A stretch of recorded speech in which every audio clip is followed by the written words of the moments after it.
button too late. I hit the button too. Yep.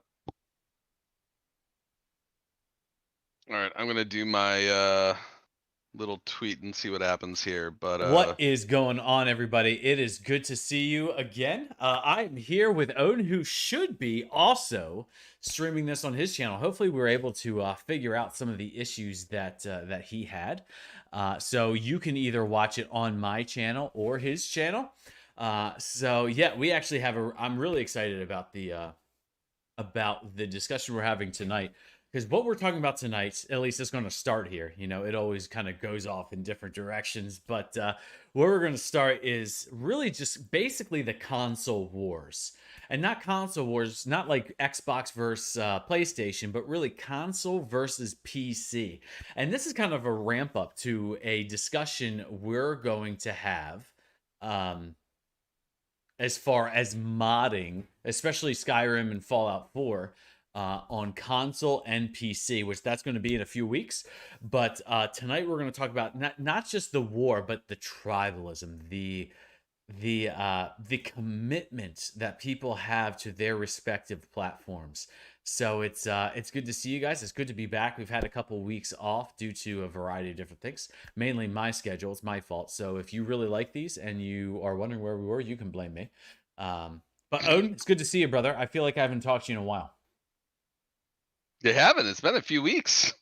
I know, which I think is the longest we've gone in like 5 years. Yeah, it might be actually. I Yeah. have been like I have really been sticking to the schedule of as soon as I am off work, I am in home, my pants are off, my dinner is made, and I am gaming. Like that's all I'm doing until it's like bedtime. I have been Hard to just find anything cracking wrong with out that. hardcore. No, I that know. sounds great. Unfortunately, I have pants on right now. But yeah, as soon as we hit the end stream button, the pants are coming off. All right. Yeah, so doing pretty good. Yeah, really just kind of gaming and kind of relaxing and actually kind of enjoying the not streaming experience. So I don't really know how I feel about tonight. Like it does actually seem to be working. Thank you, David and Nikki, for letting me know that it's actually up and running. All these updates, I have a gaming PC, I have a streaming PC, and literally almost every day I would get an update, a forced update now, on one of them, and it would alter settings that would mess up the stream, whether it was like audio or where the audio was found or what the audio device, whatever it was. And so for months, I have just been unbelievably fed up with Microsoft and Windows, lead up to Windows 11, which I will refuse to use until it's forced upon me. Um, and so we're gonna give it one last go here to see what happens and see how I feel about it. But tonight, drummer Mike here asked me a little while ago what we wanted to talk about, and I kind of wanted to bring up the tribalism thing because if Mike, you don't really go to Twitter that much, do you?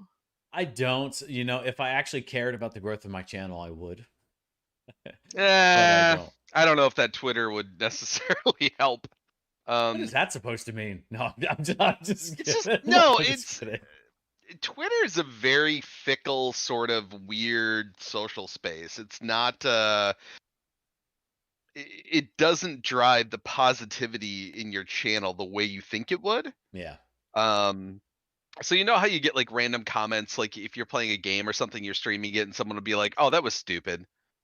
Times that by like 100, and that's what the tweets are like on Twitter typically, especially with video games, because not only does everyone have an opinion, they've got to put it in like 3 or 4 times in the thread, and it's just awful. Yeah. No, it's not something that I miss, that's for sure. Yeah. Especially But since I've been banned from like already from like two or three groups. So it's like, oh what? really? Yeah, me, Mr. Low Key, reasonable has been banned from three groups. Did you just not show enough cleavage? Like what's wrong? Hey, I can show a neckline, if that's helpful, Ooh, you clean boy. Look at this. I've got a fucking like I'm not hairy. monster. Like, oh yeah, dude. I am hairy all over. No, I'm the only Italian Um, that's not hairy. Oh, that's right. I think you mentioned that at one point. I was like, that's Yeah. weird.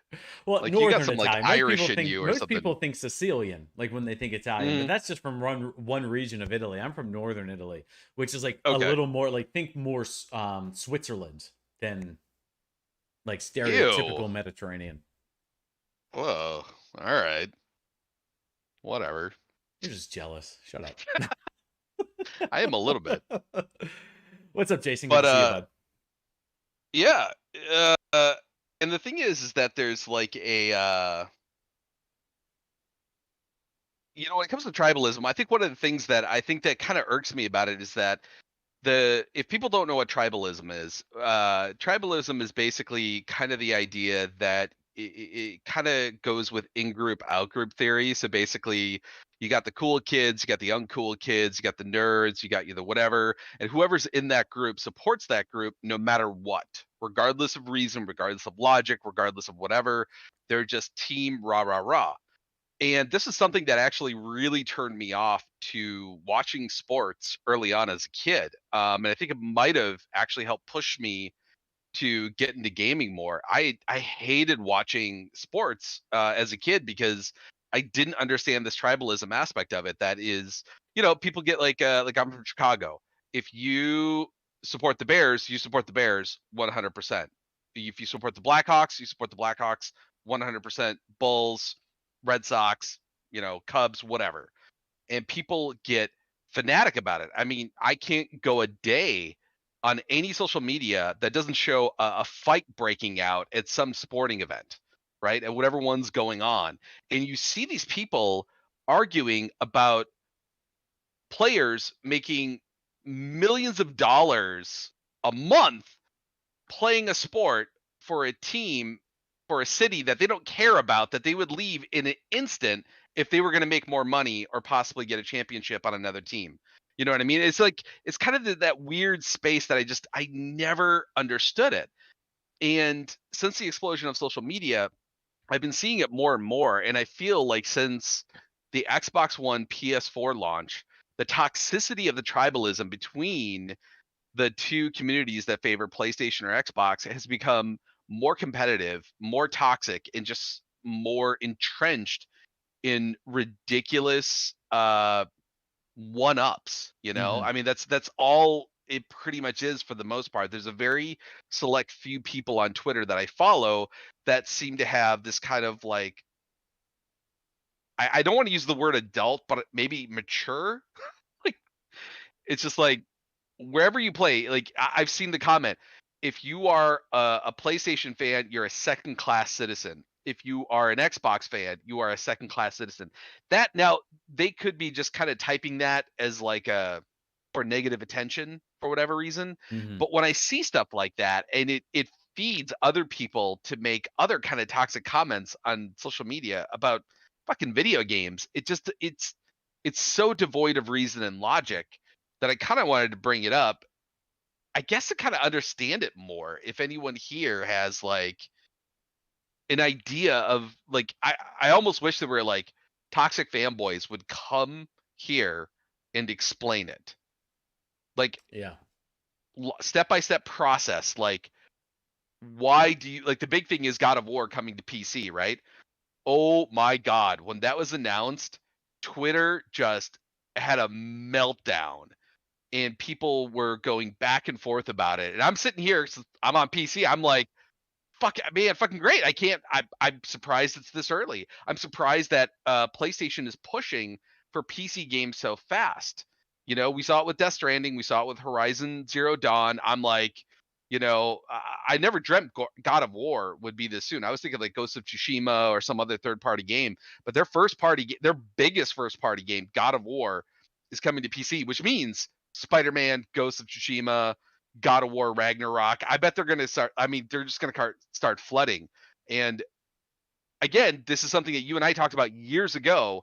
It's an inevitability that these companies have to go multi-platform because they're just missing out on, literally millions of dollars on a second platform like PC or even grouping together. I don't know.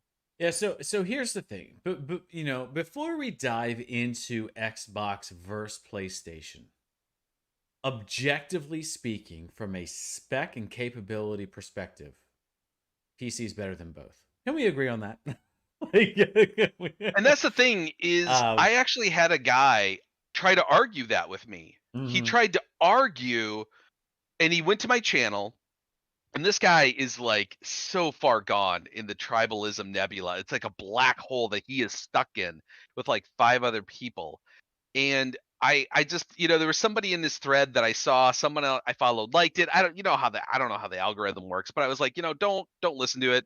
I played Death Stranding at 1440p, 144 frames per second on my old PC, let alone my 3090. And the guy jumps in like, how do you prove it? I've looked at your channel. I don't see any of this at all. And he's like, I don't see any Death Stranding. I don't see Horizon Zero Dawn. What's your Steam ID? And I was like, all right, fine. So I listed it all. I listed my Steam ID. I'm like, it's public. I don't keep it private. Mhm. Shows the hours that I've played. I'm like, I linked my Death Stranding and my Horizon Zero Dawn streams, which showed the specs that I was right. Blocked me just like that after I posted that. And I'm like, and this is just like an example of tribalism where it's like you purposely create willfully this kind of echo chamber on social media or in your life. Social media is a lot easier to do it. Where you're just like, if anyone says anything contrary to me, I'm gonna block them. And it's funny when I was thinking about this topic as far as tribalism. To me, I'm not necessarily across the board opposed to tribalism. However, as something as innocuous as video games, um, it seems. Here's the thing, it all stems from this desire to feel superior. But even even let's kind of stray away from that just for a bit. But here's the thing, PC from a technological standpoint, objectively, is better than any console. The best Well, PC hardware is better right. than the best console hardware. Like that's just the way that. Now that doesn't mean that PC is best for every person. That's not what we're saying. Or not Um, necessarily best for every game, I would say too. mm, we could debate about So that. I'd be interested to hear what game would run better on PlayStation or Xbox than it would on PC. Um, Batman Arkham Asylum or I, Arkham Knight, yeah, I've never actually. played it, When so it I couldn't Okay, speak on that intelligently. there are certain games when they launch on PC, they play worse because of certain technical bugs. And they'll have like more issues on PC than that. Now I will say that once those issues are fixed, PC is kills console every time. I mean, that's what games are developed on. Right. PCs. Like that logical fact alone Yeah. should tell you that Yeah. I'm like PCs, Yeah. and you don't even need that powerful of a PC. You don't need a powerhouse, like you and I go and like dump a bunch, It's a a bunch bunch of of money in money you that I'm into. like, I'm still paying off mine. Um, but yeah, I'm like, it's literally the technology that video games are developed on and have developed on.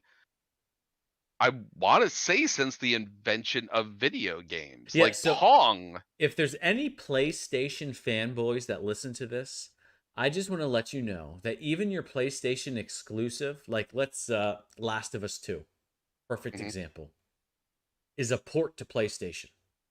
And here's why I know that, because all of it is studio tested on a PC Mhm. first. And then once they iron out the kinks on PC, they port it over to PlayStation. Just so y'all are aware. If there's any Uh-oh. place, no, it's Uh, Lost ya. no, Womp you got me back. womp. You got me back. There we go. And so just so if there's any PlayStation fanboys out there, which that's fine. Like PlayStation, I have a PlayStation. Well, I have a PlayStation 4. I don't have a 5. Um, but just so you know, everything, even console exclusives, are ports because it's all tested on PC first. Because Yeah. exactly to what you said, they're doing all their work on PC. Right. So And like, Um, yeah, and sorry, I just wanted to interject. I saw David made a comment that said, I think he saw the same thing where someone on Twitter tried to claim a PS5 was outperforms a 3090, and I'm like, I tell you what? right now, that's not true. No. And the thing is that this is kind of a relatively new development in the gaming community because for most, if you don't know out there, I'm 44. I have been gaming since I was about 6 or 7 years old. Obviously first taste I think was an Atari and then a Commodore 64. Then finally Nintendo came out with the NES in 84 or 85. And through the generations of systems back then, it was Nintendo versus Sega. Then it was Sega Genesis, Super Nintendo, then Neo Geo, then TurboGrafx 16. Eventually the PlayStation came out as a That was rejected third later, like iteration of 97, 96, yeah, yeah, 97. yeah. Yeah. But even then, like, I've had all the PlayStations and Xboxes up until this generation. I did Nintendo up until Wii. Uh, and it's like at no point did I ever get behind the company that produced the hardware as being superior and jump on their team. It was always about the games. Hmm. If I wanted to play Zelda, which are arguably almost all of them are fantastic, I'd get a Nintendo. If I want to play, Halo, I'm gonna get an Xbox. If I want to play, I'm trying to think of an exclusive Ratchet and Clank. That was huge for me, on the PlayStation. 1, 2, and 3 were like I can't even I don't even remember how many times I replayed those. But those and then eventually God of War. I'm like, it wasn't about the company that owned the hardware that threw the money at the developers. It was at the games. Yeah. Like how good is this game? Like you can argue if you're gonna do a comparative like we've done, like, Skyrim versus Witcher, like which is a better RPG or something. Like those aren't necessarily tribalistic. Those are just kind of like arguing, kind of talking about different points, almost like a mind game. Hmm. But people who get behind, and I don't care if it's Xbox, I don't care if it's PlayStation, I don't care if it's like Steam or Epic Games or whatever. If you get behind something to the point where you feel that it is a superior product no matter what, your delusion has already sunk in. And I guess it kind of makes me sad because I see so many people argue about this. They are going to be missing out on so many great games. Yeah. And I don't know where it's got to be something about human nature. And I want to go like, who's that guy with the triangles where it has like self-actualization kind of at the bottom, the hierarchy of needs? Oh, Is it hierarchy of need. I don't want to say Glasgow, something like that. Do you guys remember that?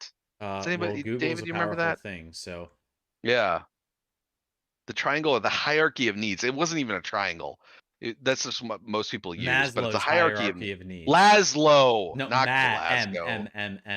Maslow's. Hmm. Maslow. Maslow's hierarchy of needs. If you guys look at that, it'll help kind of help you understand the whether conscious or unconscious motivation behind a lot of human interactions that you might even have. If you got a coworker or a friend or a family member, you don't really understand why they react the way they do. Check out Maslow's hierarchy of needs, and you can read into it a little bit deeper. But it kind of breaks down why people kind of act the way they do, and unfortunately, certain levels will like take over a person's I don't know, mental or emotional focus, and you'll get, I think, tribalism as a natural byproduct. Yeah, And it's just there's a sucks. part of me that wonders, especially Xbox to PlayStation, um, Hmm. if it's excuse me, if there's a some semblance of wanting to prove superiority because there is a they're almost trying to convince themselves to be content. Yeah, yeah, Because absolutely. you said there hasn't been a PlayStation and an Xbox and I know PC that you haven't bought. There's a lot of people that don't have that option. There's Thought about that. there's a lot of people that Yeah. they can only choose one or the other, Mhm. because their means are not limited, because it's not. I mean, all those things are really expensive. Um, Yeah. just because you can only afford one console and no PC doesn't mean necessarily means your means are limited. It just means that you have. Well, I'm saying means a lot. It only necessitates the fact that you've spent your money on other things, Right. and that's okay. But the thing is, though, we'll use. I mean, the thing I most commonly hear from PlayStation people is the exclusives. Well, we can play all these Mhm. fantastic games, like The Last of Us and Spider Man and Uncharted and God of Mhm. War and Horizon Zero Dawn and Death Stranding and all that stuff. Um, so it's almost like the sense of I've chosen PlayStation, so therefore I don't want anyone else to enjoy it who isn't part of my club. Yes, and Yeah. that's like anti. That's the antithesis of my experience being a gamer in my life, because whenever I played a game that I really enjoyed, the first thing I did was tell everybody I knew about it and wanted them to play it. And I knew, like, I had friends, yeah, I think I told you this, like, I might have been like 15 or 16. There was some weird law where I grew up where you get a part-time job really early when you were still in like junior high school, and I Good. did. And I literally spent all that money on video. I bought Yeah. all the systems, all the CD aspects, before everything went digital. Hmm. I had the TurboGrafx 16 CD, Sega CD, I think I'm thinking of another one, but I can't remember anyway. But it's something that, like, if someone didn't have the means of playing it, I would invite them over and be like, "You got to play this. You Yeah. have to experience this." Yeah. Um, I remember a friend of mine, he was a PC player back in the late 90s, early 2000s. And mhm, he loved to play Neverwinter Nights. Um, yeah. and he was like, dude, you got to come over. And you got it just Neverwinter Nights and Counter Strike. Those were Oh the two yeah, games that I he was played. big into Counter Strike. Yeah, and he was like, "Dude, you got to come over." And I would love, just because I love just watching people play video games. Hmm. I almost enjoy that as much as I do playing them.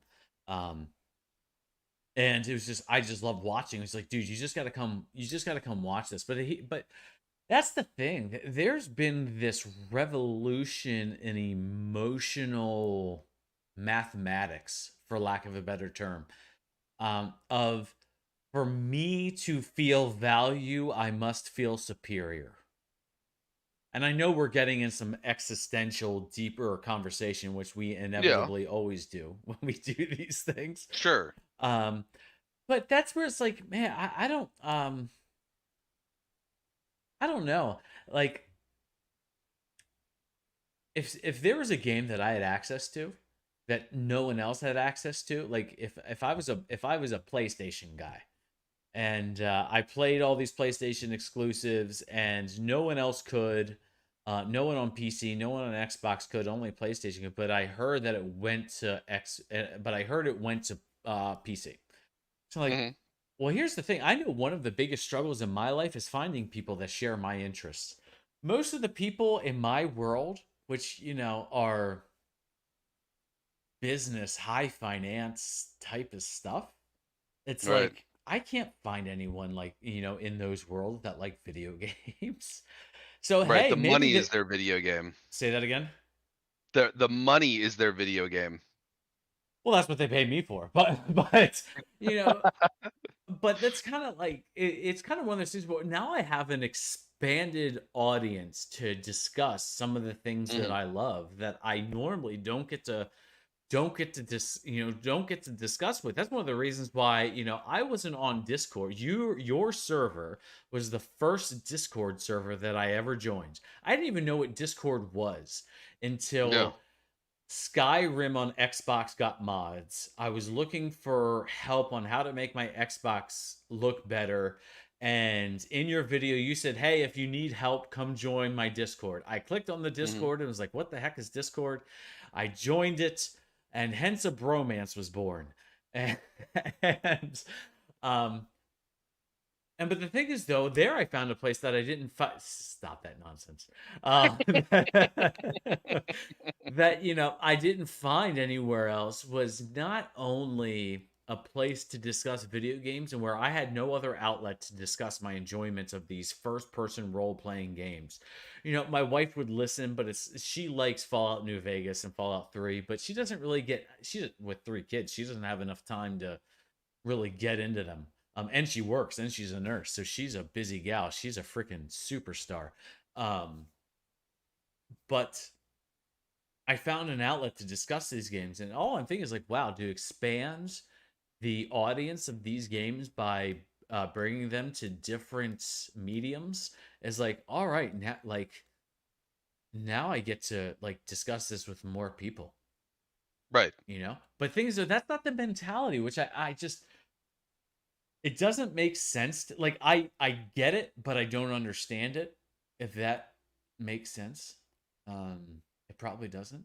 What do you mean? So you said you're not against tribalism. So what are the positive? Like I don't. When I think of tribalism, I can't think of anything positive about it.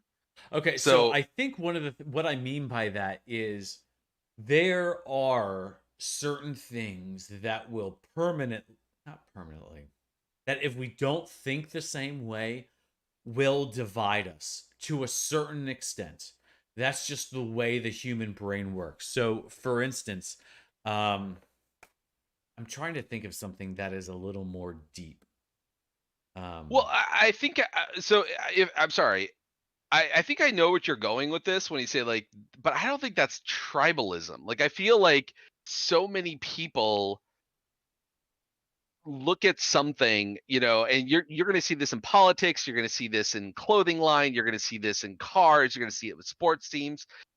The thing that I think about with tribalism is not just kind of the we're the best no matter what, but it doesn't affect just like the black hole, the solar, but it's the people around that it kind of sucks in, Mm-hmm. that they will agree but don't know why they're agreeing, or maybe they don't believe it fully and they're looking for like a support network of some sort, and so they kind of go along with it without really knowing why fully, Yeah. or maybe even buying into it fully. So to me, obviously politics is the lowest hanging fruit, um, of all of this, and hold on, sorry, I just got my friend Nick Gurr is in the hospital with cancer, and this Oh would make his fuck. day if you told him happy birthday.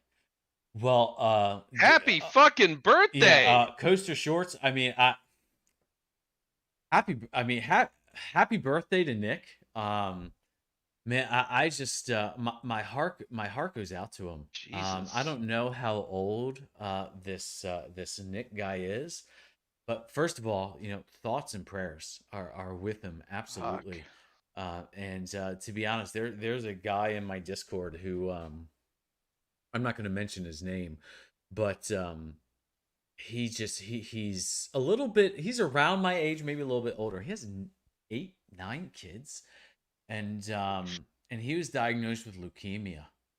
Oh. Um, and 9 kids, and they're not old kids. It's not like they're all like out on their own. Some of them are young, Yeah.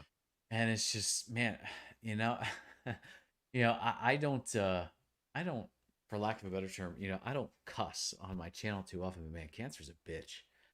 Hmm. I don't think we can think of anyone who I don't think there's a person out there who hasn't touched themselves or someone they've been close to. So, yeah, Coaster Shorts, our thoughts and prayers are with Nick. And, but Nick, happy birthday, brother. Hang in there. Keep fighting. The fight is worth it. The pain and the discomfort and even um, the mental fortitude it takes to fight something like that, brother. Hang in there. Hang in there, because as screwed up as this world is, and Odin and I would both be the first ones to admit that, man, there's a lot of beautiful things to see, to be experienced. So keep fighting, brother. Man, keep fighting. That's all I gotta say. Um, but yeah, I'm sorry to Mr. hear that. Graham, Yeah, Instagram baby animal pics will get you through some of the hardest times. I'm not joking either. Like that No. shit is like fucking amazing. Like my entire Instagram, except for like where they try to sneak in like celebrity shit, is all like baby animal pics or like galaxy pics. Like it's just one or the other, and that's it. Yeah. Yeah, no, I mean, what they say, a sense of humor is is the best medicine, and it's just it's finding those little things to laugh and to be happy about. I know you, especially your wife, is a Frasier fan. Um, and there was a Frasier episode where they're talking about enjoying the small things in life, and I think they're talking about like chocolate chip cookies. And it's like, man, when you're feeling down, have a chocolate chip cookie. Because it's just, it's the little things. There's a ton of mundane and there's a ton of mundane things and things that just are it's just a grind. Life can be a grind, but enjoy the little things. Enjoy the people in your life. Like, what? Like Odin and I are doing right now. When we did this podcast, you know what? We have known for a long time. We just love talking to each other, and if people happen to enjoy watching it, so be it. Um, um, but it's just enjoy the people, enjoy the family, enjoy the friends, enjoy the chocolate chip cookies, enjoy the little things, because at the end of the day, it's a lot of times it's what gets you through the day. But yeah, man, Coaster Shorts, thoughts and prayers to your friend, absolutely. So, but yeah, back to the whole tribalism thing. To me, it's the tribalism. When you brought up Mike, you said that there are some things in regards to tribalism that you're okay with. I get, it kind of depends on how we're defining tribalism. But when we say tribal, it's when I think of it, it's these people are in this camp and these people are in this camp, and it's like, okay. And to be honest, I'm okay with that, only because there are ideas that are antithesis to one another that Right. that if you find them important enough, it's we're not in the same camp. So now the trick is finding those ideas, those sentiments, those concepts of life that are worth being hills that you're prepared to die on. Now, I really hope that I think you and I would agree, and we would want to convince everyone out there that video games is not a hill you should be prepared to die No. on. And so, there's a lot of important things that there's a lot of important things that you and I disagree on, that we both would feel like these are hills we're prepared to die on. But even at the same point, that may mean we're in different camps, but that doesn't mean that we can't be friends, and that doesn't mean that I can't care for you and you can't care for me.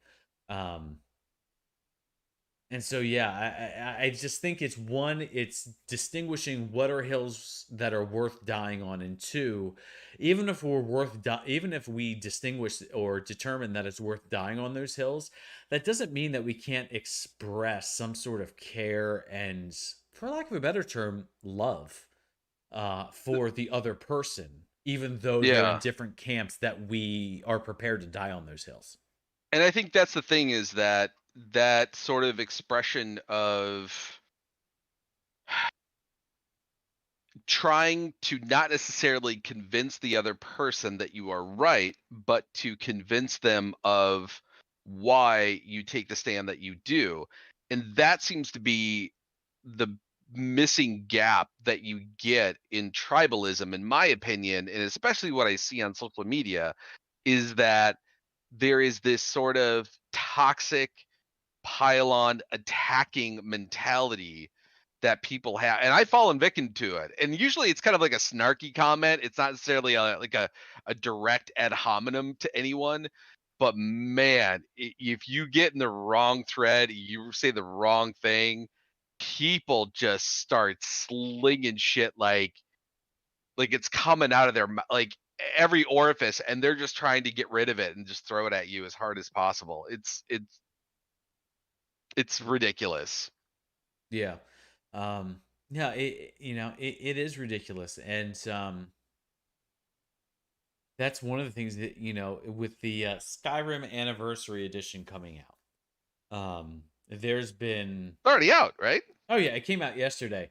And as a Yeah. PC player, it's if I allow it to update, it will royally screw up my game. Oh yeah. Um but but at the same point, I get the opportunity to be a help and a contributor to some Xbox Skyrim and Fallout, like Bethesda game, like Discord Yeah. servers or whatever. And I think one of the things that I'm coming to realize is, listen, as far as gamers are concerned, like, we're all in the same boat. Meaning that, trying to think of it, I'm going to go with a different example. One of the things that I've expressed to you, Odin, and I've expressed to several other people is, you brought up sports earlier, and Hmm. now, I grew up on sports. I played baseball, I played basketball, I played football. I actually had a scholarship to play football for Division I college, and I love that competitiveness. I love it. Um, and so I watch sports all the time. Most people will say, "Wow, Mike doesn't stream on Sundays. Why not?" Well, it's usually because I'm watching football.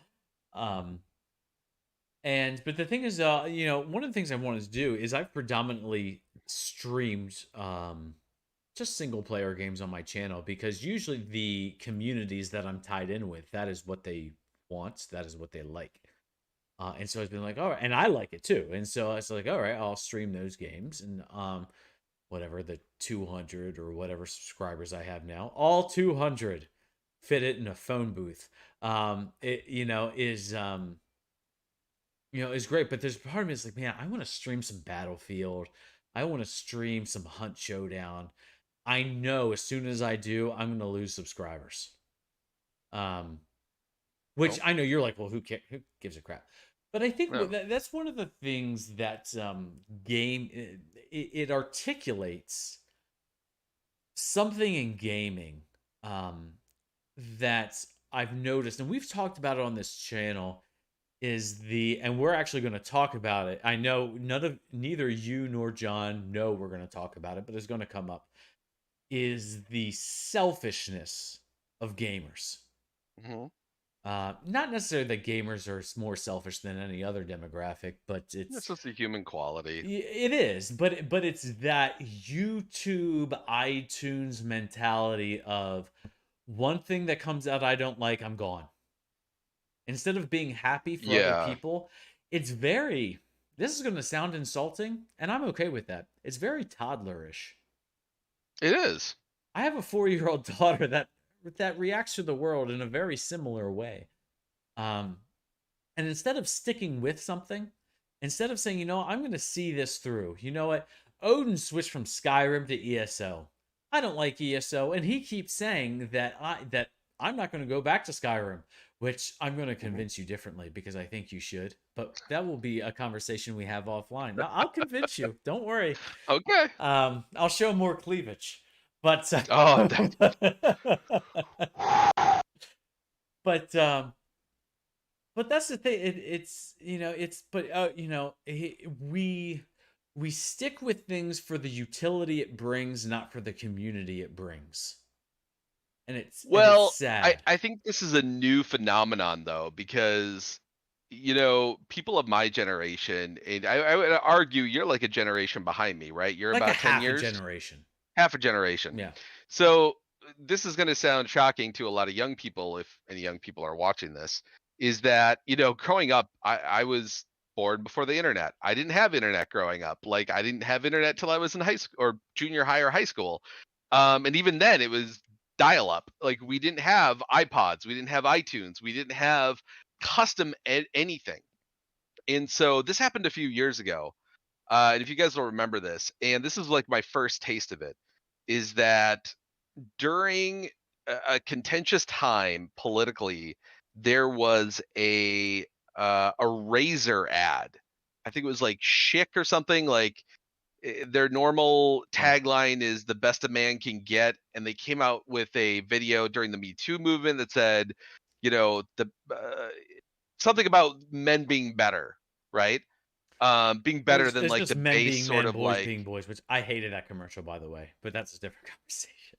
So, yeah, I saw the commercial and I was kind of like, okay. And then I started seeing the reactions from it and people talking about it in the comment section of a video I posted. And it had nothing to do with it. And I just posted a reaction video and I'm like, all I said, and it was like a quick like on the phone. I was at the gym. I'm like, if you are offended by this TV commercial, you are the target demographic. And It's it Gillette. was the first Gillette. Thank you. So, hey Rick, thank you, brother. Um, it was the first time that I broke away really from any sort of gaming related content, and I didn't delete it. I left it up there. People just fucking dragged me, and I started losing followers like left and right. And I was just like, and it was one of those things as I started kind of interacting with a few of the comments, the ones that tried to like convince me that it was like propaganda or something, and I'm like, you've got to be kidding me. Like this is a movement of in reaction to something else, and I'm like, you see other companies kind of taking to it, and it was the first time where I was like, people did the thing that they'll do with sports players. If they sports players does anything political at all or says anything, they're like, stick to sports, right? Who's what's her name? Laura Ingram said, what was it, LeBron James, like, keep dribbling or just dribble the ball, something like that. And so basically what people want to do is that I think that they're so used to having everything custom now, from everything from their shoes to their clothing to their video games, whatever it is, their controllers, and you can get it instantaneously. They want to do the same thing with people, specifically people who do something that they like. And I noticed that more and more as I started posting non Skyrim content, is that people are like, don't. I even got a comment today, actually. I just thought of this where I forget the guy's name, but he's like, I really want you, and I'm flattered. He's like, I really want you to come back to Skyrim. I'm convinced you bought it secretly and you're playing it on your own. I really want to watch, the videos. I think a lot of people in the community want to watch those videos, and I agree. But I'm like, I'm over it. Like, and like I've just let it go. Like I don't. I have zero interest in going back to Skyrim. And if people leave the channel, I'm like, that's fine. If you don't want to watch the videos, that's fine. If you want to put a thumbs down on the ESO video or Kingdom Hearts video that I posted, that's fine. It's got Yeah. nothing to do with me. It affects me in zero ways. But here's why And those things aren't the same is because when I'm not a huge fan of LeBron James. Now, I am a fan of him being able to say whatever he wants. mhm. Um, I don't like him because he's a proponent of resegregation. Um, but but I think here's the issue with that is, so since uh bring up a broader issue where it's like, if you believe in this, then you, not that we're going to have a hard time, but this is going to be an issue where we're not going to be able to find common ground. So one of those issues for me um would be, and we don't need to spend a long time on this, it's just an example, is like critical race theory. So Mm. that's something that's like, okay, if you think, well, critical race theory in the school system is excellent, so I'm like, okay, I completely respect the fact, your freedom to not only believe that, but voice that in whatever manner you deem you want to do that, because that is your right. However, you and I aren't going to, in that arena, aren't going to be able to be in the same camp. And not only that, sorry, Oh, I'll fix it. You and I aren't going to be able to be in the same camp on that, for a variety of reasons, which we can discuss another time. Um,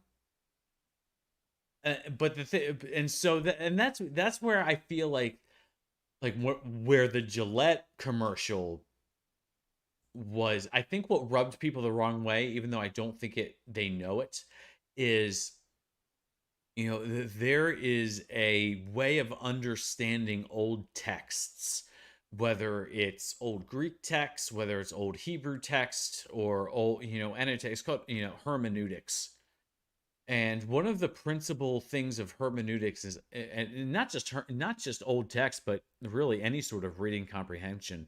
One of the main rules in conversation or reading is context is text, meaning the Hmm. context is just as important as what the text is saying.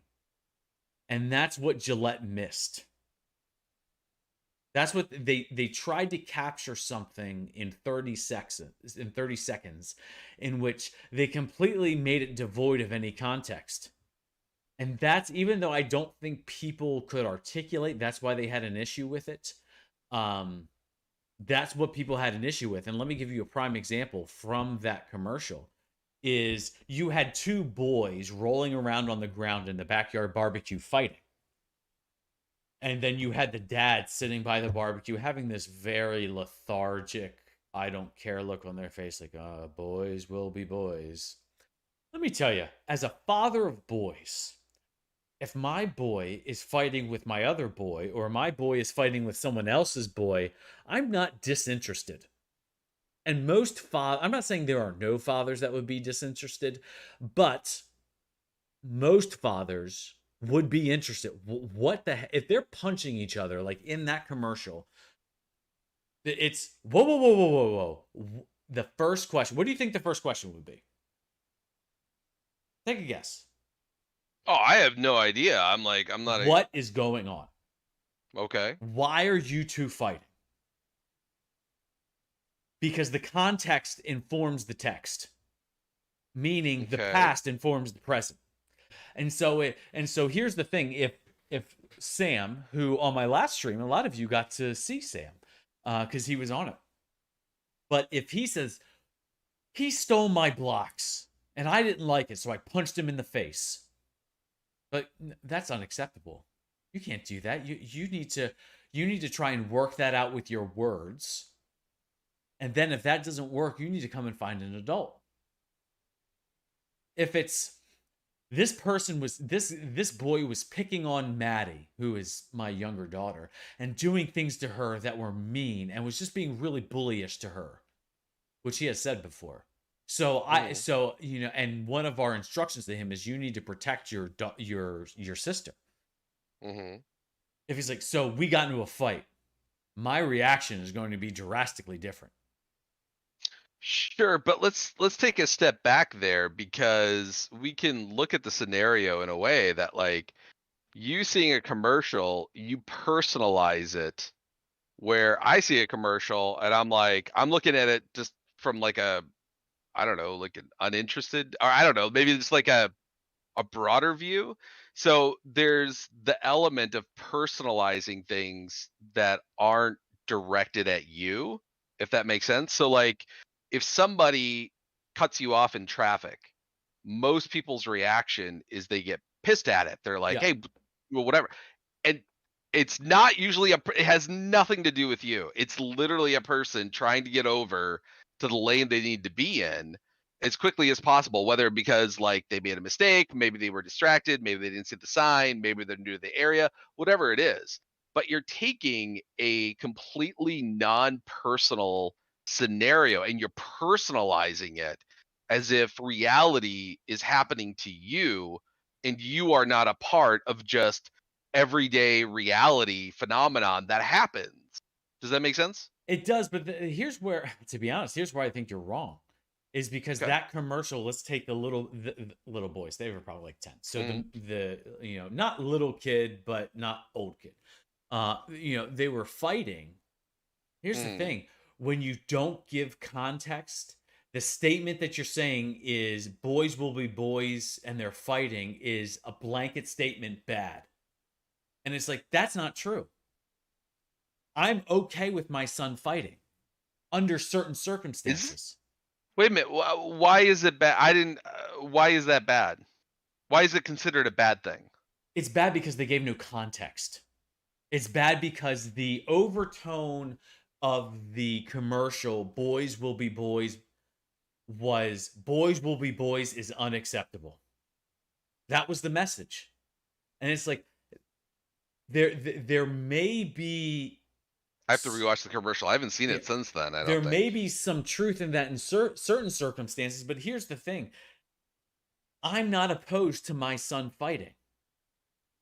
I want my son to feel a sense of protectiveness over his sister. Not just his sister, over any woman. I want him if he's older and there's a guy harassing his mother, I want him to step in if I'm not there. Not only that, if there's a guy harassing my wife, not when I say harassing, that doesn't mean sexually assaulting her necessarily. Hmm. It may just mean cat calls, whatever. Fill in the blank with whatever your imagination can fill. And it's just like, no, look, I'm going to do something about it. Like as much as, as much as if there's a guy that says, "Hey, my wife's name is Ann. Hey, Ann, you know, I'd love to take you out for a drink sometime." I'm not offended by that. I don't feel the need to. That's not insulting my wife or my honor. If anything, I take it as a compliment. It's like, yeah, you think she's hot. I think she's hot too. That's why I put a ring on her finger. Like, um, but if it's something that is disrespectful or inappropriate, it's like, oh no, no, now we're gonna have a problem. Um, Sure. So, and that's one of the things that I'm okay with that. Which and that's where I feel like the overtones of that commercial are are wrong because just because two and once again they gave a lot of different scenarios in that commercial yeah, and I'm rewatching it right I now. I'm know I'm like, just honing in on one, so I understand that that is somewhat biased, um but here's the thing. I don't want my daughter and my son to be the same. Boys and girls are not the same, and they don't that doesn't mean that they have less that one has less or more value than the other. That just means they're different. Boys are different from girls. And I want my son to open doors. I want him to pull out chairs. I want him to if there is if there's a boy picking on his sister, I have no problem with him stepping in and punching him in the face. Zero issue whatsoever.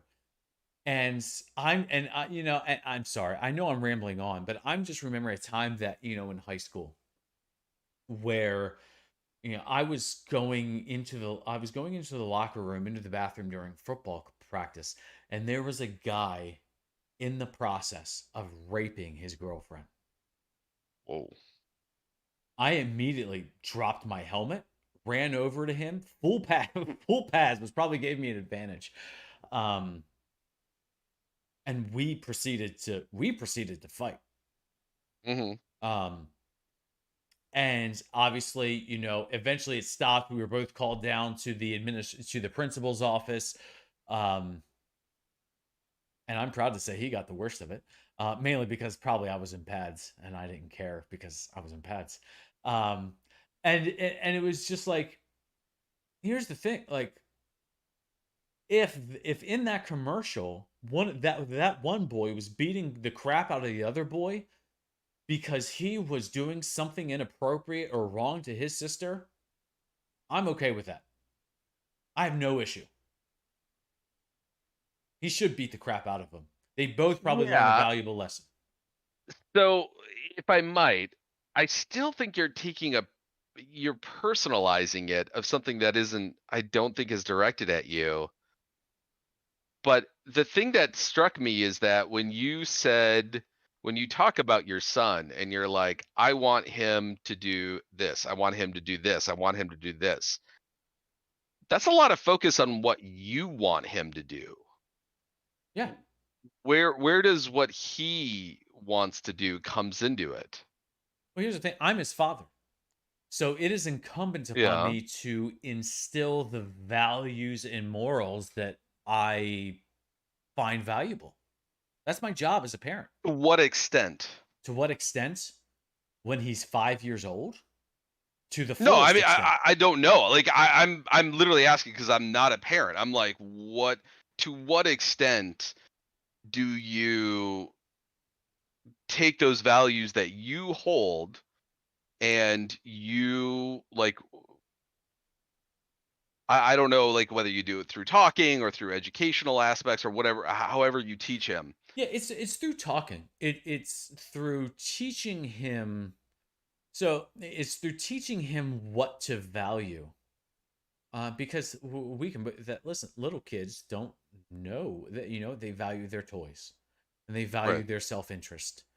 And as a parent, it's our job to help them think bigger, to value something that is outside of themselves. And so now, granted, that can manifest itself differently.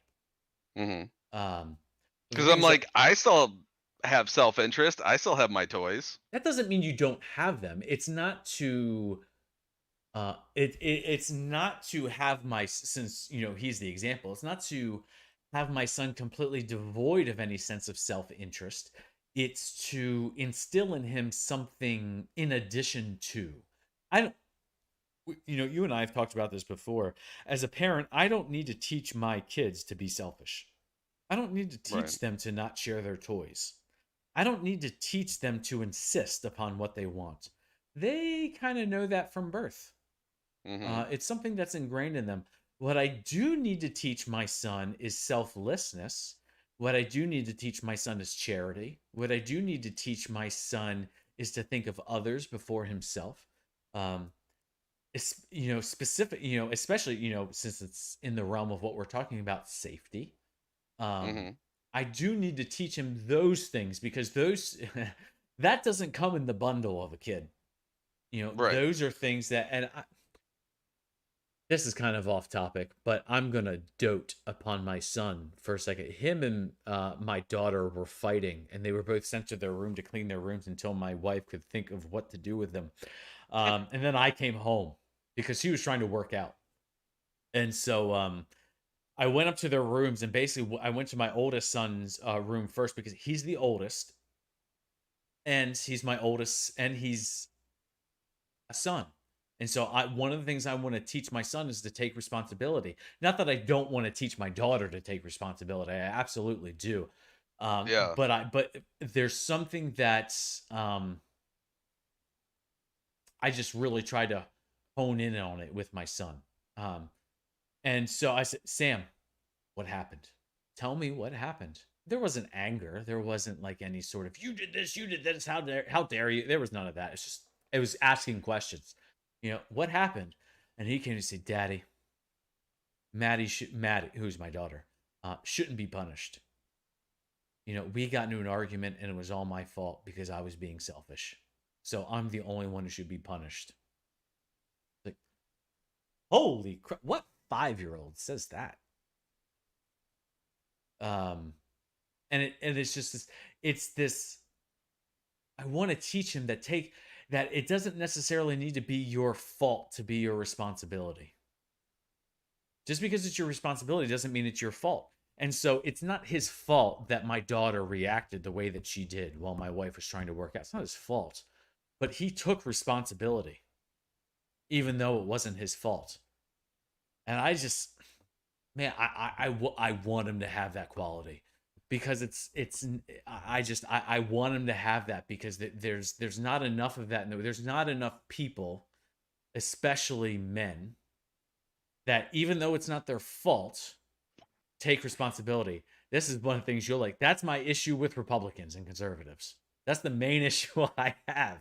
Is you see, That's it's the not main issue I have with both parties. it's not my fault that this person is like this. It's not my responsibility that this person is like Yeah. this.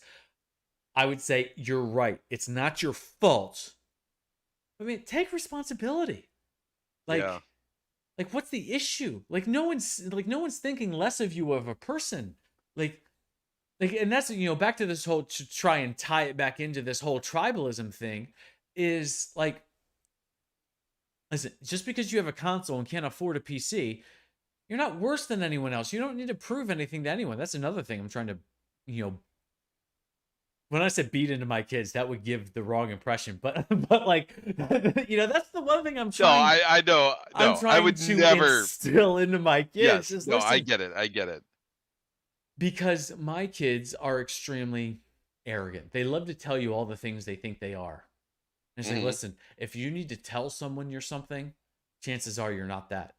Because if Yeah. you feel the need to tell someone, you're not that because they'll just see it. You need to be Yeah. confident in what you bring to the table. And so you don't need to tell people.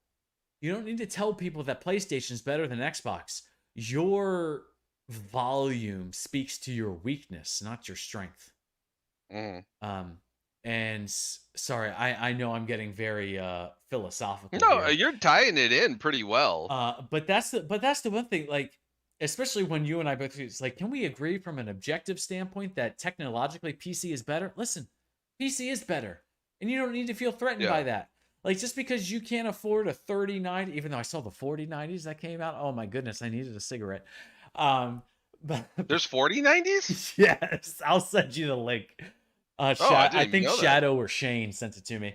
Um, but it's just like, man, like, it doesn't mean anything. That doesn't mean you can't experience or enjoy the game just as much as we do.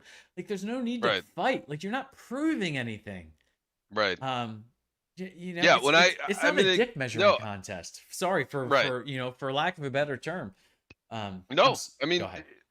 no, you're great. No, because I'm in several discords because I'm in several ESO guilds, and almost all of them have like a screenshot option where they have like housing screenshots or player screenshots, and people will comment like, "Why does this look so good?" I'm like, "I'm playing on a 3090," and I notice when other people like they have older GPUs or they're playing on a laptop or something, and like, when I post or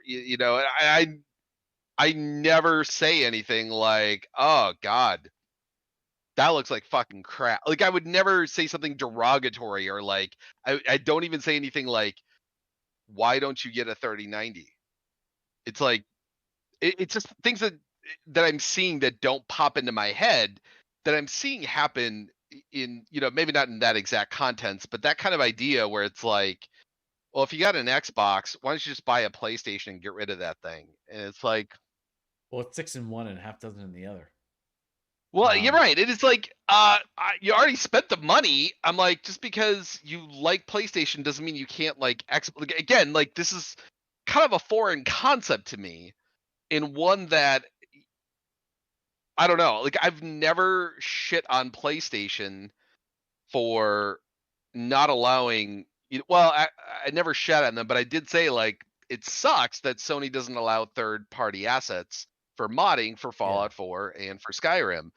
But I've never said to anyone that's come to the channel asking, "Hey, dipshit, why don't you just get an Xbox here? Oh, you know what? Better get a fucking job and get a piece." Like I would never like. Yeah. It's that kind of sort of like derogatory tribalism that I guess I'm more exposed to pretty much daily because doing my job now, I've like I can have like a half hour or like today I had like 2 hours of downtime where I'm just sitting in the truck. I'm not doing anything. So I'm just on Twitter the entire time. You can tell when I have downtime because it'll be like days I don't send out a tweet.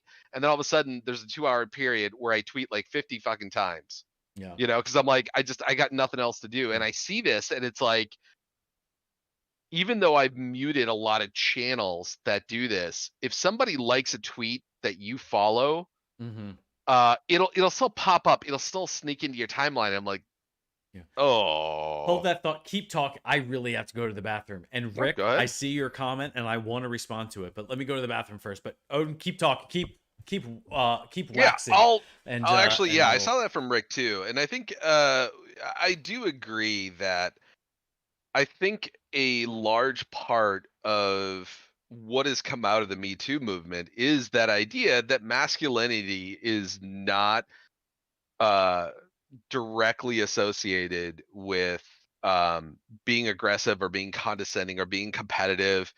And it's one of those things that I absolutely agree with, and I didn't take any offense. And when I see commercials like that, and when I see a response, I'm like, yeah, that makes sense because I'm like, I'm like that. Like Mike, I am very competitive.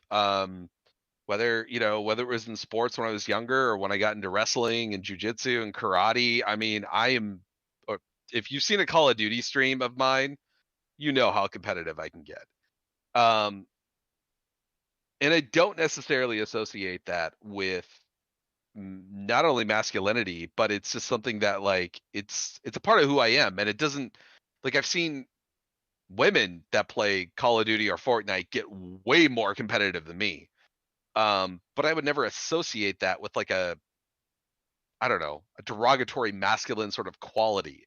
And so I think that there is he does have some validity in context where a lot of this comes down from primarily from people in higher positions in companies and corporations that use that position to leverage that.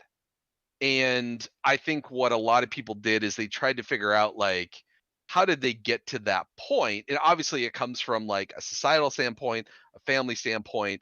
I believe that what kind of job you have, what kind of school you go to, directly affects that. And so that's where I'm kind of like, this is a multifaceted issue, and nothing about any of that applies to me directly. Like there's definitely like aspects of my life that I look back on now that I'm like, "Oh yeah, out of this scenario, I could have done that better." Or like, "Yeah, that now, the context in which I see it, a dim filter, I'm like, that was probably sexual harassment what I did." Um so Mhm. it's those things that kind of like it's more about the filter in which you're seeing it. Mike is going to see it through the filter of a father. I am not. Right? I mean like that, and it's not a right or wrong thing. It's just the filters that we see it through. Like I will never be able to see the world through the filter of being, a woman or being a minority or being black. Like I can only see it through the filter of being a white man. Like no matter how educated I get, no matter how much um God, I'm the professor I'm thinking of, Race Matters. Oh God, what's his name? Do you remember? Oh fuck, I can't believe I can't even remember his name. But regardless, no matter how much I read into it, no matter how much I read up on the historical aspect, I'm never gonna know what it's like to be a woman or anybody else. Like I'm only gonna know what it's like to exist in the world at this moment in time as a white man. There's no other way that I can, right? And it's not even like it's not even up to it's not even under my control, right? So I'm like, you want to go down the matrix rabbit hole? You don't have control over your base emotions. Like there's no efforting on your part when you have an emotional reaction or an emotion in general. There is no efforting on your part in your brain is responding autonomously to a scenario, and you are subject to it. So when people say like I am in control of it's bullshit. They're lying. Like you are literally responding to the situation that you are in 100% of the time. Now, I'm not saying you can't learn things, you can't do things, you can't make critical decisions between whether to punch someone in the face or not. But all of like the feedback from an emotional side is completely reactionary. And so it's one of those things where people say like it's kind of an interesting where they say like facts don't care about your feelings, and it's like yes and no. The facts don't technically care about your feelings, but the human individual that you're interacting with, as Mike pointed out, should have some sympathy or some sort of empathy or whatever you want to call it. If you want to go and call it cosmic universal love, like just recognizing that they are a person going through a human experience that is different from you, right? They're reacting differently. That reaction is probably not under their control. So, kind of recognizing that and be able to empathize with that because none of us can control our emotions, right? If like I'm trying to think of like, the famous picture of the monk burning himself alive in protest of the Vietnam War. I forget what the monk's name is. Yeah, I know that picture you're You talking guys about you there. guys probably know it from the Rage Against the Machine cover album, but that's a real thing. If you watch the video from that, it's pretty hard not to have an emotional reaction. This monk literally sat down, covered himself in gasoline, and lit himself on fire, and he did not scream. He did not say a word. He sat there in complete meditation until he died, burning to death. Like it's really hard not to have an emotional reaction. There's no control of what that emotional reaction is. And the fucked up thing is that when, and this can go back to like politics or religion or video games, when we revisit something at a later time, when we have more experiences built up, our reaction may be different. It's like me trying to go back to Skyrim right now. I'm like, I have no motivation to, and if I was to try and like play it tonight, I'd be like, not doing it. Now, I'm not going to say that like maybe Mike says something, maybe he shows me a mod, maybe he shows me something that elicits an emotional reaction that makes you go, "Oh, I all of a sudden have a motivation to play it again." Completely out of my control. And so kind of tying that back in to Rick's argument is that I really think that it's the filter that we have that most people don't recognize that they're seeing the world through affects them in such a way, if that makes It sense. says, I think as I was reading kind of Rick's comments, and I think the only, not issue as in insulted, but the only thing I would disagree with you, Rick, is when in your comment you put the word always. Mm, I never said always. mhm. I want my son willing. I like that. Yeah. Not that fighting is the first resort. Mhm. I am by no means teaching any of my children that fighting is the first resort. Words are always first. And I hope, and I mean, I know Odin knows this about me because we've had several conversations in which we've disagreed. Um, but but I think even with a lot of you that have known Odin, known I, that fighting isn't what we resort to first. Um, it's no, That's it's only okay, because I don't Rick. know where you live. Right. Like, we can throw down whenever. I mean, you'll probably win because you've done MMA, but I can at least make sure that you know that you fight me. That's I'll true. make you feel it. Hey, and sometimes You'll that's the best probably you can win, but do. I'll make you feel it. I've Um, yeah. but no, no, it's okay, Rick, with the phrase. Like I said, there's no, there's no offense or anything like that. But there's a just in my mind, just when when I think of it, when you bring about toxic masculinity, I do believe there's toxic masculinity. One of the things I have on at work, I'm going through Mad Men again, which is a great show. Oh, uh I fucking love that yeah, show, it's a dude. great show. That's so good. And That ending, oh. well, yeah, with the I want to Mm, buy the, yep. Let's not spoil it for anyone who oh my hasn't seen it. But gosh, if it's you 10 haven't seen years it, old. oh my It's god. 10 years No, old. I know, but it's, oh god, it's so fucking It's like, good. what, if I spoil Lord of the Rings for someone, what, they've had 60 Yeah, years that's to read the true. book. Yeah, yeah, yeah.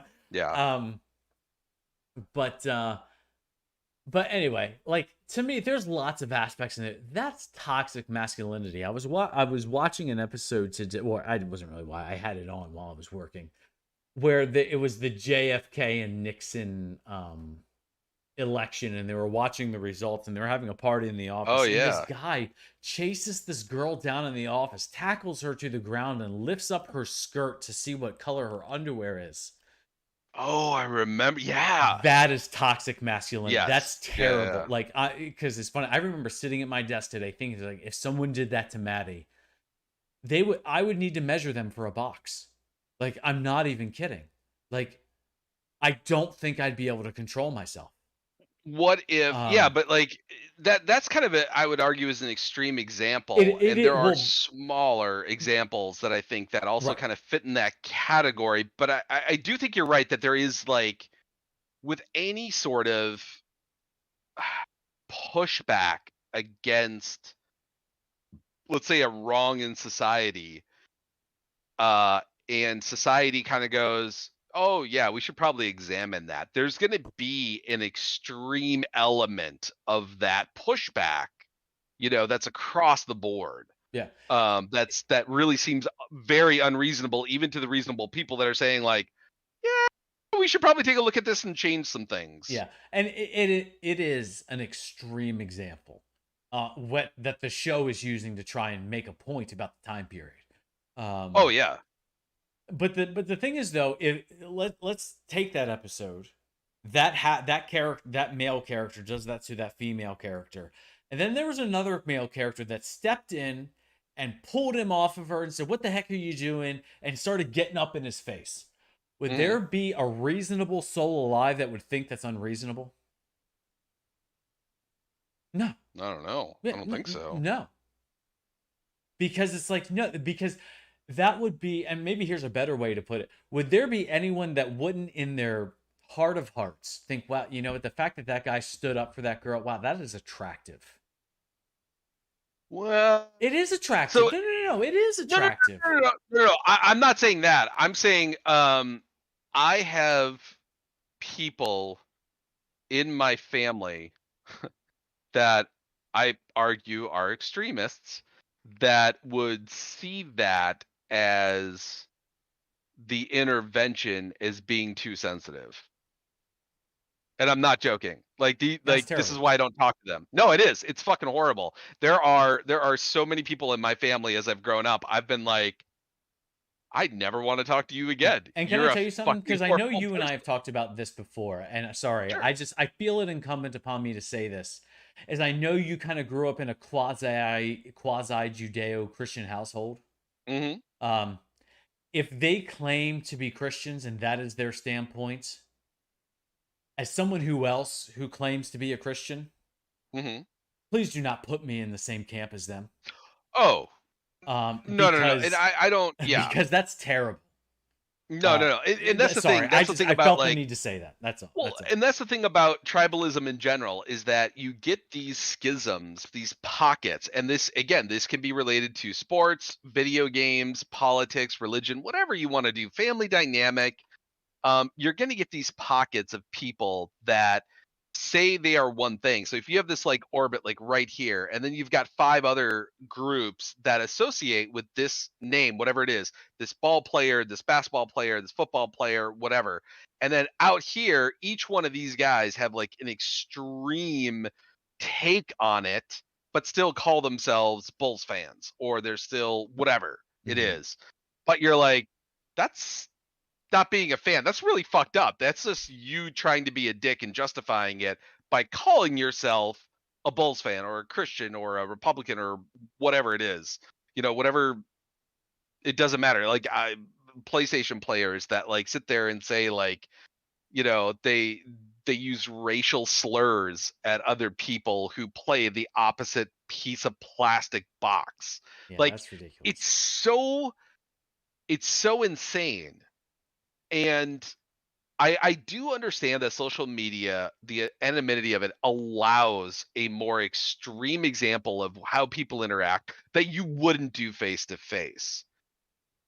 The problem is that a small percentage of the population that we know this has happened in the last couple of years will act that way. Hmm. And it's the thing that kind of worries me about it is that social media has empowered these kind of extremist views, whether purposely or unpurposely. I think it's a matter of both, depending on how you look at it, how you want to argue it. But it's getting to become a norm that I think that's why it worries me. Is that there Yeah. are very few conversations like you and I have across the internet. It doesn't happen. Yeah, and I think and maybe it's just terminology. To me, it wouldn't be extremist views. It's people being extreme with their views. Yeah, that's a better way of saying it. And so because I think, to be honest, I feel like there's probably a lot of views that I hold that a lot of people would hold as extremist, Sure. and I'm okay with that. If you want to call me Same extremist, I here. will gladly wear that badge of honor. Yeah. Um, but it's I'm okay being extremist in my views, but there is a wisdom in being tempered in your views, meaning in the way that you express them. Yeah, Um, one of the best definitions I've ever heard in my life is wisdom is knowledge applied. And that's bullshit. I don't agree with that at all. really, No, I'm just kidding. it's like, oh well, then we're That's about to my fight. extreme view. But the thing is that that's I think that there's so many people with a lot of knowledge but no wisdom, Yeah, and in any arena, whether it's video games or politics, or anything, or just the way that people live life. It's funny you bring up the stuff about video games, but it's funny. My wife, she's on a lot of like mommy and me type Facebook groups, and man, okay. the things that are said on there, I mean, in my head, I'm like, what? Like Oh people yeah, people condemning, co-sleep, like where basically the kid sleeps in the bed with you, or people condemning not co-sleep, where essentially like almost like the Ferber method. It was like, no, you stay in the crib. yeah, And but yeah, the thing is, though, people hurling these insulting epithets yeah, against people who yeah. think the other way. And it's just like, now my wife and I hold a view about how to raise kids when it comes to those sorts of things, but we're not going to hurl epithets against people. Right. If they hold something different, it's just like, and that's where it's like, listen, people, like, listen, if you're out there and you're one of the 12 people that are listening to this podcast, listen, cultivate humility in the opinions you hold. It's okay to have opinions, it's okay to have strong opinions. Right. But listen, like, decide and distinguish what are hills you're prepared to die on and what are not. And video games is not a hill. If you're prepared to die on the hill of video games, may I just, in the most caring way that I can, strongly suggest you take a hard look at your life and your priorities, um, because it's not worth it. It's not worth the breaking of relationships. It's not worth. You're really only hurting yourself because you're robbing yourself of the joy of community that you could be having with other people.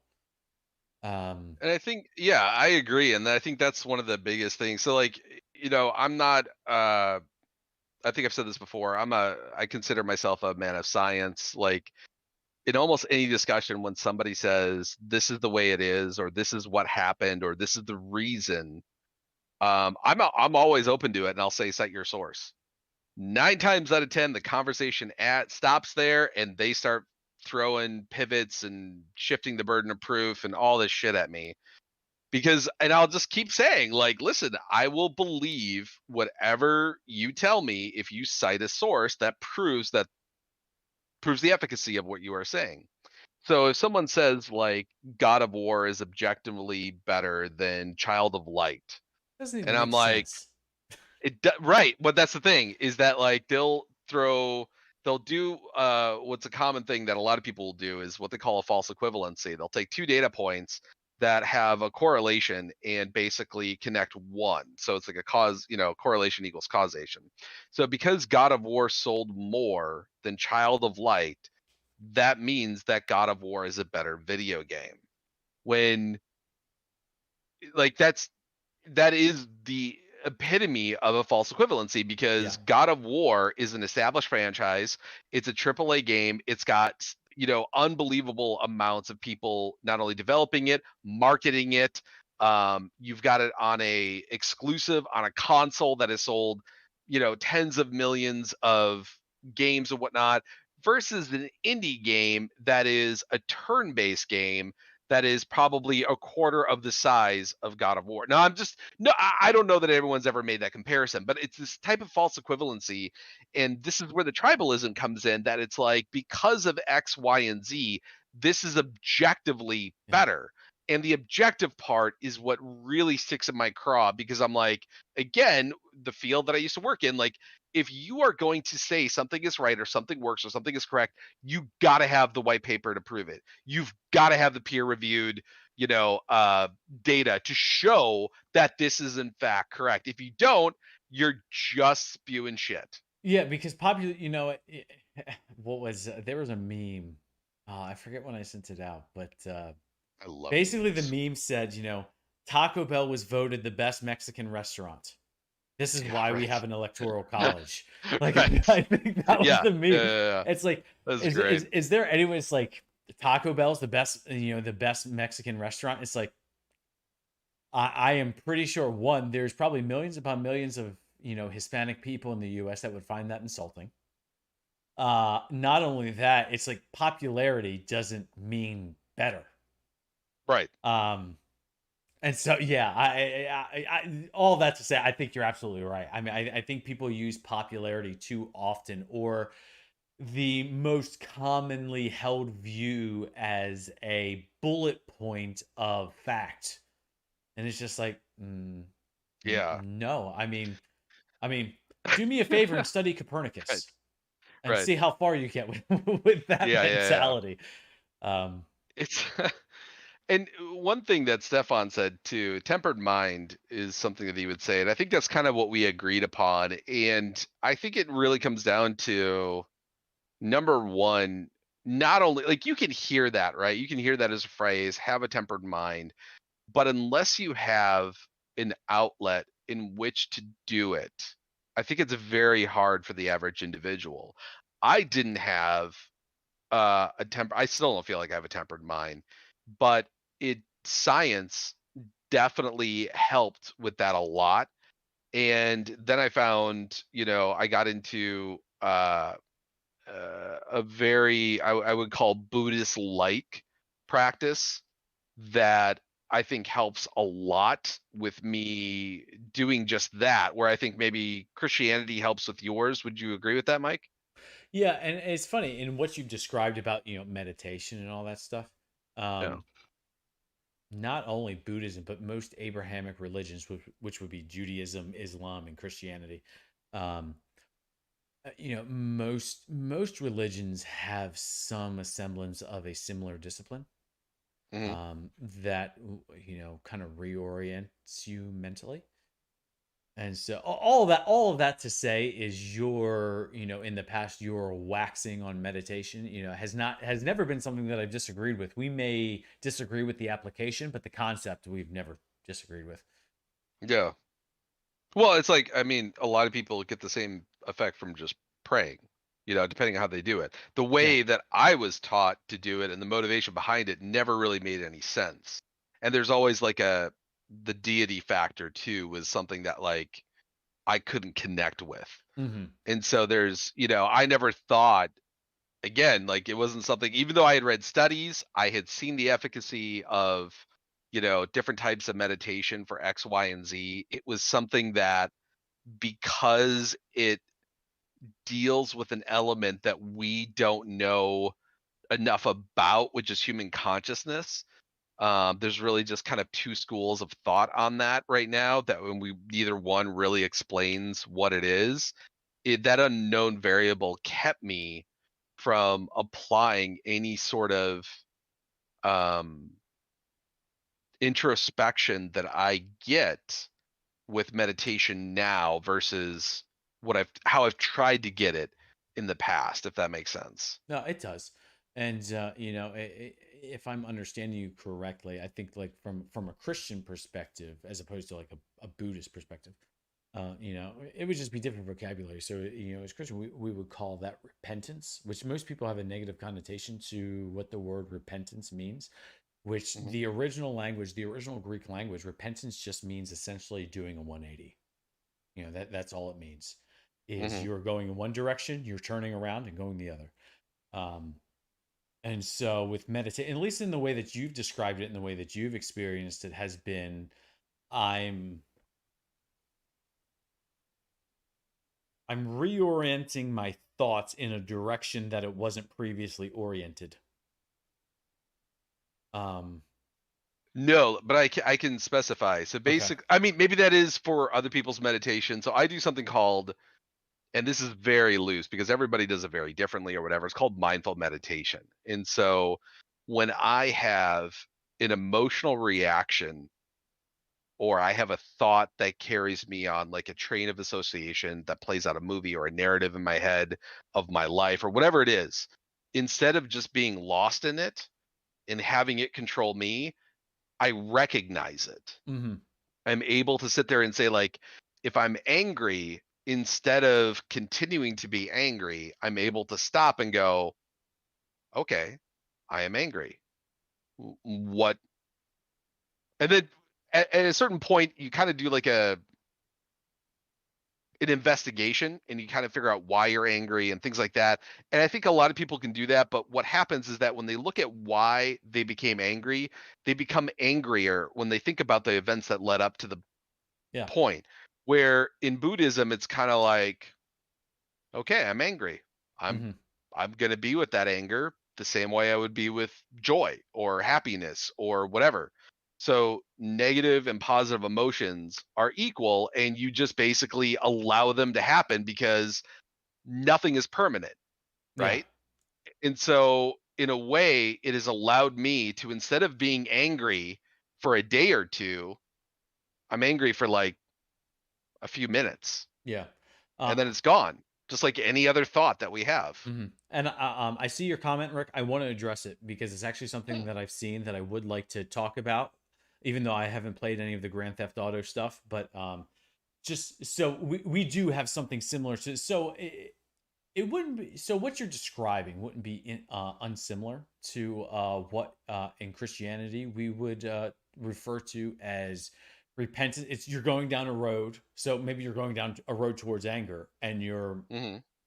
you're making a U-turn and you're going the other direction. It's also, a, for lack of a better term, command or thought process. In the Bible, we're, as Christians, we're called to take every thought captive. Um, and that's kind of what you're describing. Is I'm feeling this way. Why am I feeling this way? Should I be feeling this way? How should I react to feeling this way? And so on down the line. Um, so it's similar. Yeah. It's a similar process. Um, but um, but Rick, just to answer your, as far as the definitive edition, I have not played any Grand Theft Auto game. However, I have seen gameplay of the Grand Theft Auto original and the definitive edition, and seen screenshots, and Pretty fucking horrible. it is It's freaking like, daylight robbery. oh, Daylight robbery. oh. Um, I'm glad I didn't buy it. it's just, I was man. really, yeah. Y- That's the thing too, is like I loved Vice City. Vice City is what really, like, I played 3. I think I even played the original on the PlayStation. When it was like a God's eye view down. It wasn't mhm. even three-dimensional. I'm like 99% sure I played that. But oh, I'm sorry. Am I boring you? Yeah, but you can continue. Oh, okay, thank you. So, uh when they said, they were going to, I don't know, remaster it, remake it or whatever, I didn't believe it, because if they weren't going to do it in today's engine, GTA 5 engine, there's no way you can make Vice City fun today without mods. Like in its original version, just upscaled, it doesn't compare. There's a reason San Andreas was better. There's a reason GTA 4 was better. There's a reason GTA 5 was better. Red Dead Redemption 2. Like, that's the thing, is like with the gaining of the ability of a back catalog, I used to be all about replaying games. And what I've been finding more and more when it comes to older games is that they're so old. There's so much that I have forgotten that nostalgia is really just the only emotion left. It's hard for me to remember the joy I had playing the games. I remember Yeah. being that, but like when I think about playing it again, it's not joy, it's just nostalgia. Yeah. And when I go back to, like, my wife got me a Raspberry Pi a few years ago that had all the games from Nintendo, TurboGrafx, Genesis, Super Nintendo, everything. It had like 400 games on it. What I forgot is how annoying the music was back then, because it only had 2 bars of music Right. per stage that played over and over, and I was like, I can't do this. And it's not because of the gameplay, it's because of the music. And it's little things like that, I think that, we don't think about, and we try to go back to something that's old, even like something as like relatively new as the GTA series, San Andreas or Vice City. It just, I don't know. I don't think it's worth it. And Rockstar apparently doesn't either. I mean, they were just like, we'll dress it up a little bit, sell it out. People are gonna buy it anyway. So did so that's what one of the things I don't know is how much that costs. Um, Oh, it doesn't look like it costs much. so if it's one of those things where it's like, oh, it's a free update. I'm not saying it was, Yeah. but if that's what No. it was, it's kind of like then to be honest, then I don't have much of an issue with it other than just from the artistic side. But if it's like, Yeah. oh, this costs people $49.99, then in my hand is like, Yeah. then my thought is like, oh, so that's what I was feeling in my pocket. It was someone stealing my money, not someone flirting with me. Like that. You felt a That's little rub and you were like, ooh, and then you were like, oh, yeah, and $60. Shadow just said the oh, GTA remaster was Jesus. $60. Then you know Wow. what? If you bought that, man, I am sorry that Rockstar just stole your money. Yeah, that was a ripoff. Uh, and that's where, listen, patience is the virtue of the consumer. From someone, take it from someone who dabbles in taking your money, which that's my job. That's my day job, is taking people's money. Um, Patience is a virtue. Watch people on YouTube play it. Let them spend their money. Watch them play it and then decide. You don't need Yeah. things the day they come out. You don't need early access. Everything in your Says the guy who's playing Battlefield 2042 2042. tonight because they're early access. That was bought for Sorry, me. That was bought for me. Um, but I had to throw that in there. but I'm touche. sorry. But No, you're right. You don't need to do it, but I'm like, right. and this is what I talk about when it comes to like marketing blitz and whatnot. Is that like this is something that like really shocked me, and it really kind of gave perspective. Was like kind of this like sort of mindfulness of day to day. Is like, especially with social media now and advertising, we get caught up on the hype train of like Skyrim, the 10th anniversary and all the creation club mods, and it's a free upgrade and all this, and everyone's getting nostalgic, and all the big players like the granny, what's her name, Oh yeah, I the know what you're granny who talking about. plays Skyrim, who's going to Yeah, be she's going to be a character in Elder yeah. Scrolls 6. Like she gets like, they send out these promotional boxes with like, statues and water jugs and maps and shit to all the people who are going to show it off online. And people are getting, that concert, and people are like, oh, and I'm just like, The concert was great. Just no, no, no, and that's FYI. fine. And and this is what I'm talking about is like emotions are like you can't control your emotions, and sometimes it gets you to a point where you're on that hype train for so long, that it just like it carries you away, and no matter what you do, you're going to buy that game. And that's Yeah, something that where when it came to Skyrim, I'm just like, yeah, I'm like, I'm not, I just I don't know. I played the game for like 4 years, modded almost every day, making content on it. It's just like you get burnt out on it, just like anything else. Nothing yeah. lasts, right? Not you, not Mike, not me, not YouTube. Like Hmm. everything ends, and then different things end at different times. Yeah. All things have their season. Things Right. grow anew and things pass away. I think that's Ecclesiastes. That's a Bible reference, FYI. So Oh yeah. but no, I completely agree with you. Now, I'm part of several discords where hyped for the anniversary edition. Most of them are Xbox. PC players didn't care because it's like, what are they going to do that I can't do already? And that was the camp Right. that I For felt, free. yeah, that I fell into. Um, and I just disabled Steam updates, which thank God it worked. Didn't Yeah. completely wreck my 400 mod load order that I'm in the midst of streaming. But no, but I get it. But even listening to the concert today, man, I just got over. I there were several times that even at my desk, listening to those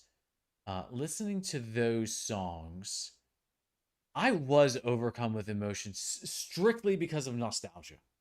Not because now it did give me kind of a newfound energy to play some more Hmm. Skyrim because I think before it was Sure. somewhat waning because I don't think there is an I was thinking of a real perverse analogy to go with this, but I'm going to refrain. There's no part of Skyrim that I haven't touched. And so, so it's and so it's just kind of like, but the thing is though, like it really, but man, listening to that music, um, it just really gave me the feels. Yeah. And I think that that's There's what we nothing look wrong for, with but that. there is Like, nothing wrong with let me that. let me But make that this, you can't stipulation. go Like, I'm home not saying again. there's I'm anything agreeing wrong with with you. it. You Like, can't go home yeah, again. Meaning that you're never going to play Skyrim for the first time again. You're never right. going to play Witcher 3 for the first time again. Um, you're Oh, never going to play Fallout for the. Say that again. I haven't beaten The Witcher 3 yet, so I'm like, Oh, you should. It's good. technically, Um, you're never going to play Fallout, whether it's 3, New right. Vegas, 4. Even I Yeah, love Fallout 76. I don't care what all you haters say. I love it.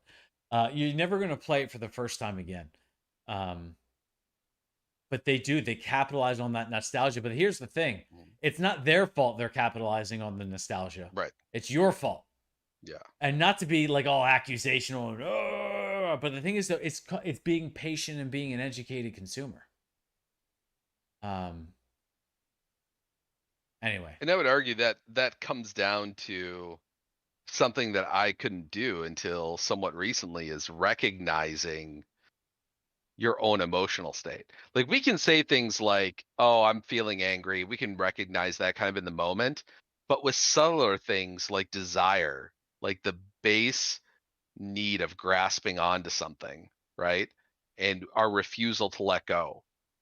I think that is, and this is not me saying this. This is actually like there's a Buddhist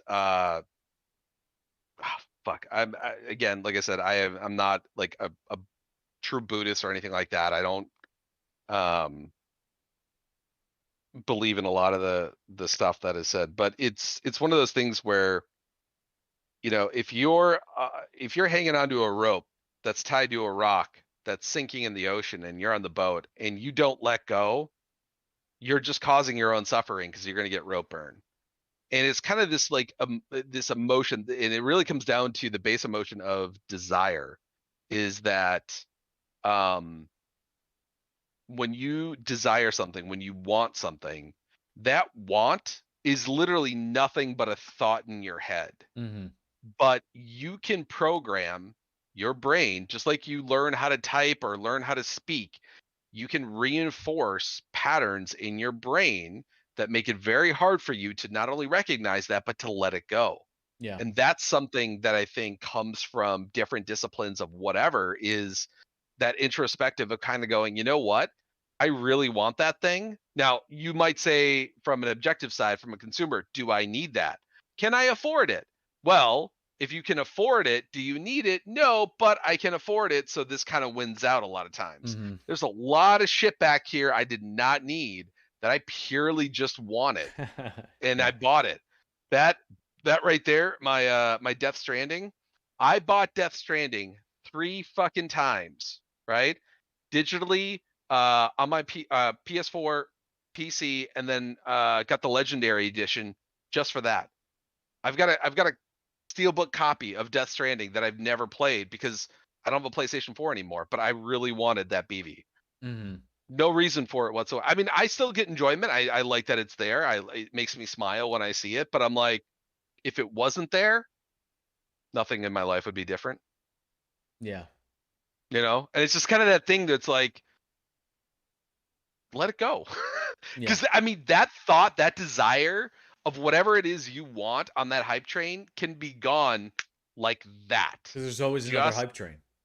there's always another hype train, and that's the thing that like that's what really stuck with me, and that's what really got me into Buddhism. Is because they're like, you are a passenger on the train of association of your mind, and so few people step off that train. And if you recognize it and you see it and just try to, and I'm not saying you have to do anything, just try to recognize and stop yourself when you're having that association and see how many times it can happen, hundreds of times in a day. And so many times we don't even know it. And it's just one of those things where it's like, when it comes to, like I said, GTA, like I saw it, and my initial instinct when I saw the trilogy, I gotta get that. I gotta get that. And I'm like, wait, hold on. I didn't even finish any of those. Yeah. I didn't really even like San Andreas. It was too much. It was like there were too many factors to it. I'm like, I didn't really even enjoy it. What why do I have this desire in it? And again, it's just like one of those things where you can kind of stop yourself and be like, and then it's gone, you know? Yeah. I mean, it may come back. It all depends on your situation and whatnot, but hopefully that kind of idea. But anyway, Yeah. And what we're saying, there's nothing wrong with luxury, which is essentially, which is definition of luxury is just buying things that you don't need. right. Um, there's nothing wrong with that, but what was the old saying? Don't buy anything off a whim. Wait 24 hours, and then if you still want it, go and buy it. That doesn't work for me. But That's good though. I like that. yeah, but yeah, I mean, but patience, and I think that's one of the things that, man, especially it seems like Bethesda fans, which I am chief Oh among them. yeah. It's just patience. Just wait, like instead of buying the anniversary edition, you know what? Watch ESO play the anniversary edition and then decide whether or not you want. Instead of just saying, "Hey, I gotta go buy it." Shit. Something I wanted to bring up. It's kind of late. Did you read the Ask Me Anything Todd Howard did on Reddit? I caught the highlights. Oh my God. Like if my faith in him. Now again, it's not him. He alone. He is just helping a team of like hundreds of people produce Starfield and Elder Scrolls, right? Mm-hmm. He is more hands off than he ever has been Yeah, with these games, but he is also the face. And if my faith in his ability to bring a team to bring us a great game was shaken, and it was with Fallout 76, with that Ask Me Anything, his responses, seeing him answer questions that were both relevant and non-relevant with such ease and confidence, I'm like, I could wait another 2 years for Starfield and I'd be okay with it. If it got delayed again, I'd be like, let them. If Cyberpunk has taught the gaming community anything, it's the value of patience. To be like, you yeah, know what? Let them do it. There's so many fucking games out there. And I've said this before. I've only had this PC for just over a year. Oh no, I haven't even had a year yet. But I've been gaming on PC for a little over a year now, primarily. I have over 100 games in my Steam library right now. I'm playing two of them. you have plenty to One of keep you them, occupied. Yeah, yeah, I'm like, there's no way that these people bitching about Starfield or other games that are being delayed in a fucking worldwide pandemic. Um, come on, there's something else out there that you can play yeah, and enjoy. Like, yeah, and just that's like relax, it's relax. impatience robs us of the present, Yeah, and very true. and it's just like, yeah, instead of always, my son always wants to grow up. He's like, when am I going to be able to do this? When am I going to be able to do that? It's like, man, enjoy walking around in the backyard naked. Daddy can't do that. He'll get arrested. Like That's what they enjoy it. say. Youth, Enjoy it while youth you is can. wasted on the young, or something like that. Or Yeah, how, youth what's is that wasted on the phrase? young. Yeah. Yeah, Um, youth is wasted on the young. and it's just like, You man, know. like instead of just always looking forward to the next thing, enjoy the things that are, because there's so many things to be enjoyed. Instead of worrying about who has what console or who has what and this, that, and the other thing, it's like enjoy what you have, because there are things in your life to be enjoyed. Yeah. Um, and that's where I think, and that's, to be honest, I really think, to bring this full circle, that's what I think the root of all this tribalism, console wars is Hmm. is people aren't Hmm. content with what they have. Right. And it's No, I agree. and you know, it's if I can't enjoy this thing, then I'm not. And we would never say this out loud, but it's if I can't enjoy this thing, then I'm not going to let anyone else enjoy this thing that I can't either. And And they are saying that out oh, loud. They're saying like, okay. if you don't own a PlayStation, you don't have the right to play God of War. I've literally seen tweets say that, and I'm like, that's fucking insane. It Like, is. that's so. Oh my god, that's so messed up. And And people, yeah. yeah. Anyway, but people, yeah. But yeah, if we can, I have to get off because I have to. Daylight savings is. I have insomnia and I'm on medication is really fucking rough, and I gotta stick to a really tight schedule. Yeah, no, Um, I got you. So, well, everyone, let's do this. We're gonna end it here for tonight, because Odin needs to go to bed, I and do.